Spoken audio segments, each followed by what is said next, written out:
Hello, everybody. I'm back with my scent of the day, and today it's one I just got in. I've been waiting to get it. It's Chrome Extreme, and this one's this is in a couple reviews. Ross just had this in like two of his 10 list or something for the spring. I know Steve Redolescence, he's had it.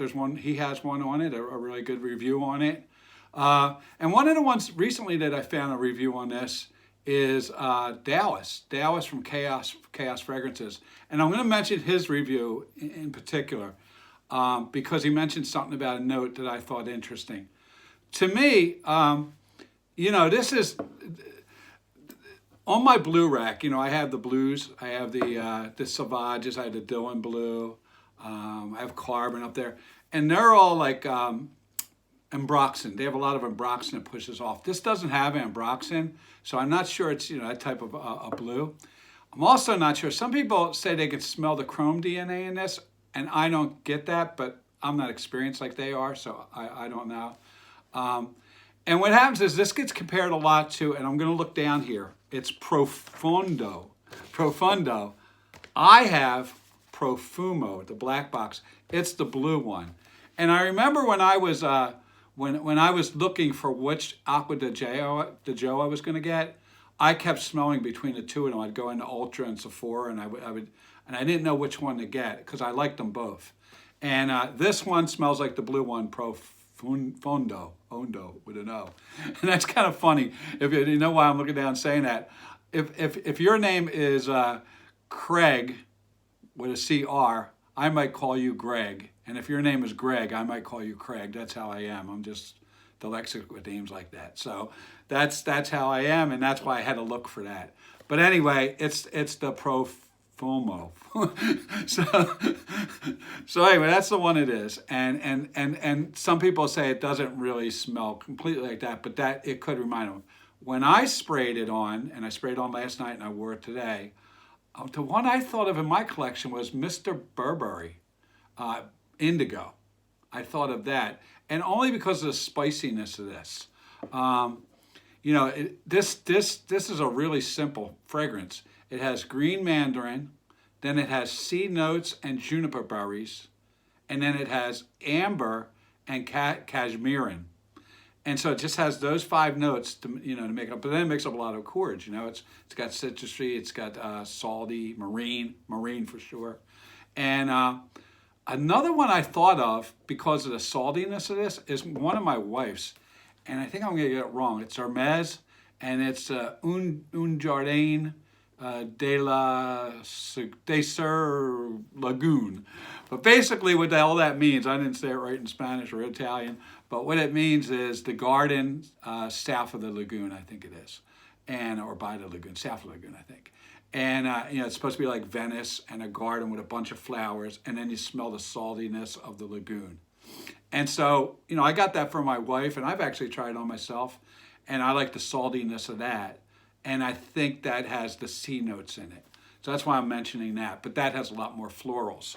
And so maybe some guys won't want to try it. But it has a lot of florals, and it's marketed towards women. So anyway, that's what I get. I get the C notes out of this, and I get those juniper berries and that spiciness, that really salt and pepper spiciness. And sometimes I say I don't like that when it's spicy, and I do like it on this. And I think this would get a lot of people, a lot of compliments. And I think that's because it has that citrus, that green mandarin. And it's not just citrus, not a bunch of citruses like, lemon. It has green mandarin, and I think that helps too. Because when I think about green mandarin, I don't know if this is true, but when I think of it in my head, I'm thinking like an unripe mandarin, so it's a little more citrusy, a little more soury, and I think that really pairs well with that salt and pepper I'm getting out of this, that spice I'm getting from the juniper berries. But the one going back to Dallas, he mentioned something else, and I had to look this up today. He said he could individually pick out the cashmerean in this. And so I'm thinking, that's interesting because I don't think I could pick out notes. I could stay with the notes, so I wouldn't, but I couldn't pick them out if I didn't look them up or anything like that. So he said he could smell it. Smell it. It's like the cashmerean's the keynote in this, and so I was interested. That really piqued my interest, and I went and looked up cashmerean, and that's supposed to provide like an amber musky smell. Um, and then I looked at what some of the fragrances have that, and I was really surprised. One of them is By the Fireplace. So then I sort of caught it. I'm like, yeah, it's that smoky pepper, type of smell, and and I think that's what makes this really good. This isn't chrome to me. This is something that's going to garner you, some attention and some compliments if you wear it. I think it's perfect for the spring and the summer if that's what you want. And I do think, from what I remember about Profumo or whichever, the blue one, I do remember that sort of smell. And I almost bought that. Instead, I bought this one. And so the black bottle. But anyway, that's what I'm wearing today. And like I said, I'm not a reviewer. That's why I mentioned all the reviewers that do review this. Go look at their reviews. I'm just telling you that I got it. I'm really glad I got it. They're part of the reason I got it. I do watch a lot of reviews, and they pick my interest, and that's why I go out and buy something. And that's what you should, if you're following along, that's what you should do if you're really interested in fragrances. These are for my grandkids, just to know how I like them and why they are. So with that, Miss Fritz gave this an 8. I give it an 8 too. And with that, please pray for peace in the world, and please help me to be kind. Thank you. Talk to you tomorrow.